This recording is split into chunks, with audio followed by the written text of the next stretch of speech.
Our scripture reading for this morning comes from the prophet Habakkuk. That's the name I'm going to use. Chapter 1, verses 1 through 4, and chapter 2, verses 1 through 4. The prophecy that Habakkuk the prophet received. How long, Lord, must I call for help, but you do not listen? Or cry out to you violence, but you do not save? Why do you make me look at injustice? Why do you tolerate wrongdoing? Destruction and violence are before me. There is strife and conflict abounds. Therefore, the law is paralyzed, and justice never prevails. The wicked hem in the righteous, so that justice is perverted. I will stand at my watch and station myself on the ramparts. I will look to see what he will say to me and what answer I am to give to this complaint. Then the Lord replied, write down the revelation and make it plain on tablets so that a herald may run with it. For the revelation awaits an appointed time. It speaks of the end and will not prove false.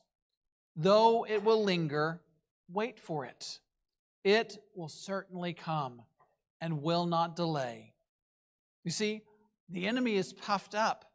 His desires are not upright, but the righteous person will live by faithfulness. This is a word from the Lord. Thanks be to God. Let us pray. O Lord, may the words of my mouth and the meditations of my heart be acceptable in your sight. For this I pray. Amen. So the prophetic is rooted in reality because it looks at the world as it is in order to offer us a glimpse into how we should live into God's hope for the world. The prophetic is something that we should embrace and listen to as we walk with God. The prophetic voice is not something that we should fear, but rather, instead what it does is it prompts us to ask questions about our lives and our responses and our actions, how our decisions impact others. What it does is it asks us to consider possibility. I mean, we don't live inside a bubble, but rather we coexist with a multitude of voices and opinions. We are affected and influenced by the things that occur around us. And there will be times when we look out at the world and despair.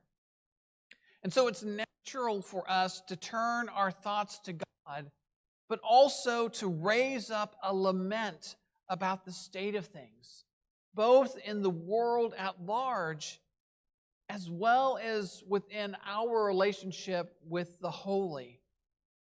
I think that sometimes we forget that we are allowed to come before God with those things in our lives that cause us to suffer and cause us pain. I mean, do you realize that we are permitted to call out to God with our hurt and our anguish, to name it, and to add God for respite? Really, it is part of our covenant with God. I mean, we proclaim no other God but God. And in that, God promises to always be our God, to hear our prayers, to hear our supplications, and to also respond. And so this plea from Habakkuk is plaintive. The prophet laments, how long, Lord, must I call for help? But you don't listen.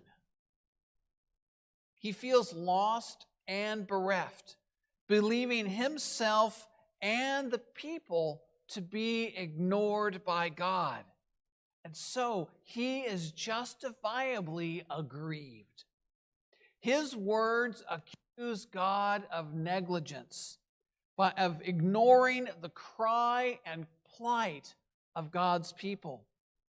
And so the prophet calls God out, saying these outrageous and audacious thoughts out loud, telling God exactly what he thinks.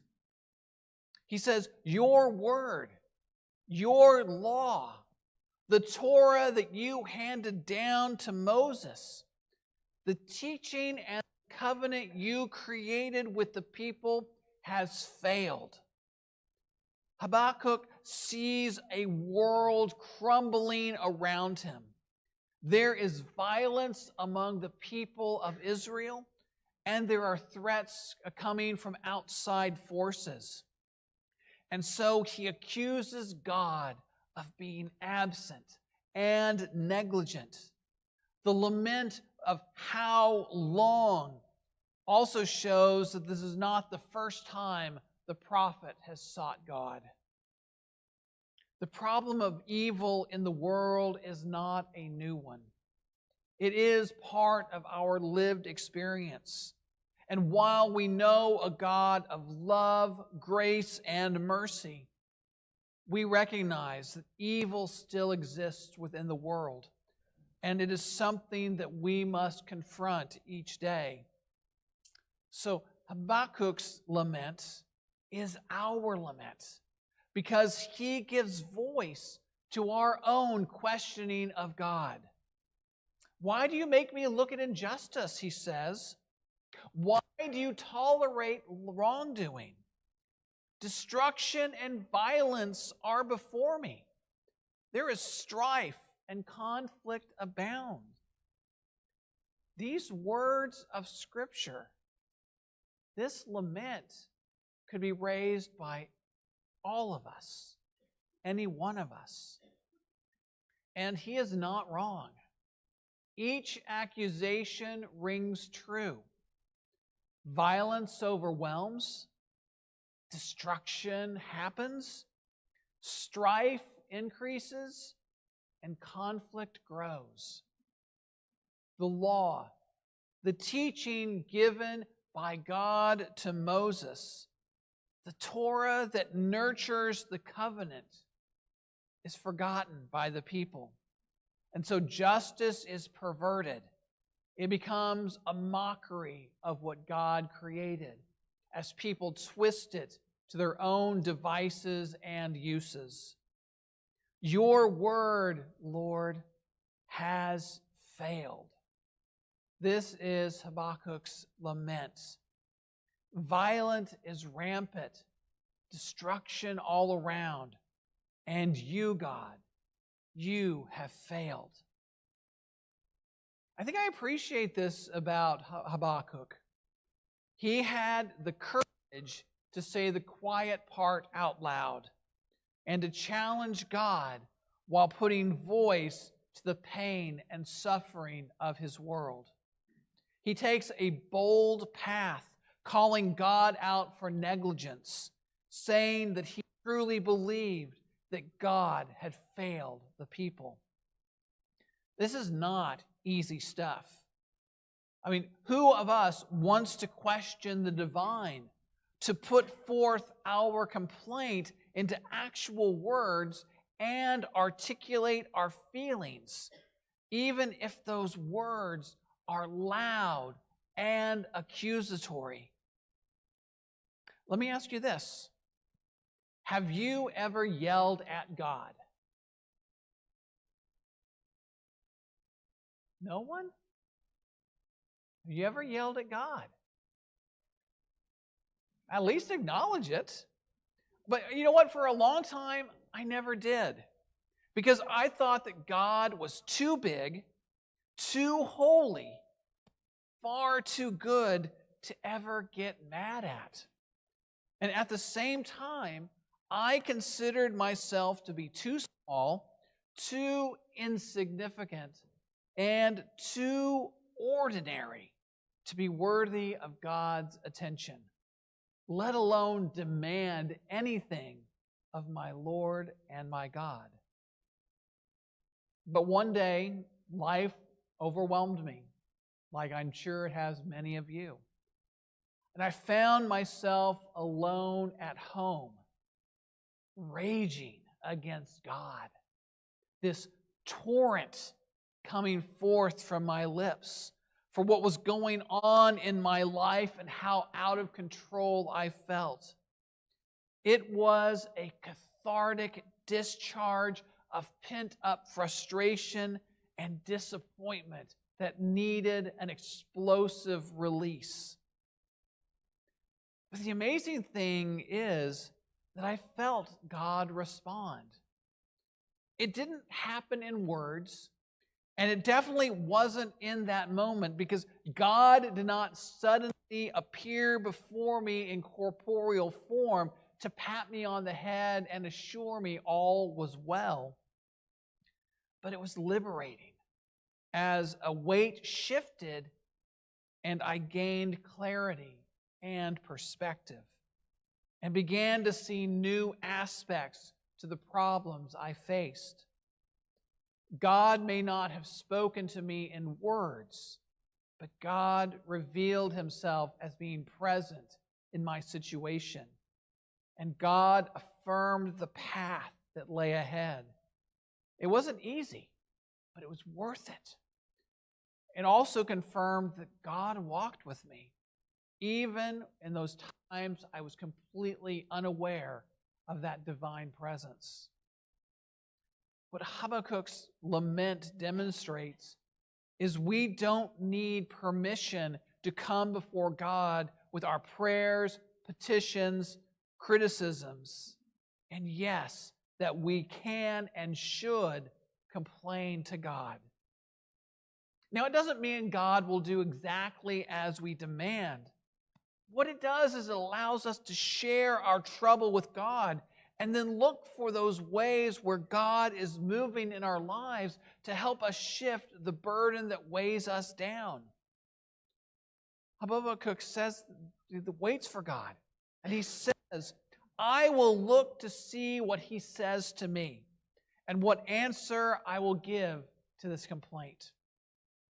I appreciate this so much, that the prophet demands a response from God, that his relationship with the Lord is constructed in such a way that he is familiar with how God speaks, and he knows that a response will come. He just needs to wait. And that's the hard part. We get impatient with God. We want immediate action in that divine response. Waiting is hard. Ask any toddler. And we don't want to do it. But sometimes we have to wait. It's what we have to do. It lets the anger dwelling inside us to lessen, to subside. And in that time, in that moment, we become more receptive to the subtle voice of God, how it whispers to us. And God answered Habakkuk, not in words, but in a vision. It was within an oracle, speaking without words, but in a way that this message could be shared with the masses. He whispers. Write down this revelation and make it plain on tablets so that a herald may run with it. It is a divine response, recognition that God heard his prayers and that they were not uttered in vain. God is not silent, but responds to Habakkuk and responds to us as well. God not only heard the shouts of a mortal, but responded in such a way that it could be shared throughout the land. Something that could be inscribed on tablets and scrolls and spread by messengers and read aloud in every town square. Yet this response reminds us that God moves in God's own time and in God's own way. We cannot rush God or provoke God into acting. We do not have that kind of agency or influence over divine affairs. God says that the revelation awaits an appointed time. It will speak to the end and not prove false. God says, patient, that God is working for a resolution, even if that work remains hidden. The revelation is coming. It will arrive in due course, not in a time frame that we humans would prefer. God's work happens in God's time. And I think that is one of the hardest things that we have to come to terms with as human beings.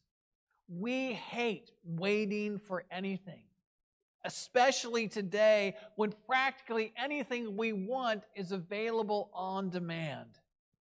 We human beings are not known for being patient. We want ready solutions to our problems. And that's why God instructs us to slow down, to wait, to allow God to move in the world. Though it linger, wait for it, God says. It will certainly come. It will not delay. God promises resolution, that God will act. But these actions occur in God's time, not according to any timetable we set. But then God says, see, the enemy is puffed up. His desires are not upright, but the righteous person will live by his faithfulness. In this we are affirmed. God hears us and God walks with us. Though the road is rocky, God is our constant companion. Remember the righteous trust in God, that we live our lives in faithful witness to the great things God has done, and that we live our lives trusting in that steadfast presence of the holy and divine. God is moving in the world, and God promises us that there is a vision for the world. God just asks us to trust in Him, to live in faith, and do not be afraid or unwilling to voice our anger or laments. God hears us and seeks to shepherd us through these obstacles, but we may need to wait for the vision to unfold. So continue to take the things that are weighing on your heart over to God. Lift up your joys and lift up your laments. Give your praise and your sorrow over to God, and wait patiently for God to move in God's way and in God's time. You might just be amazed at how you will hear God speak and see God moving in your life when you but ask. Amen.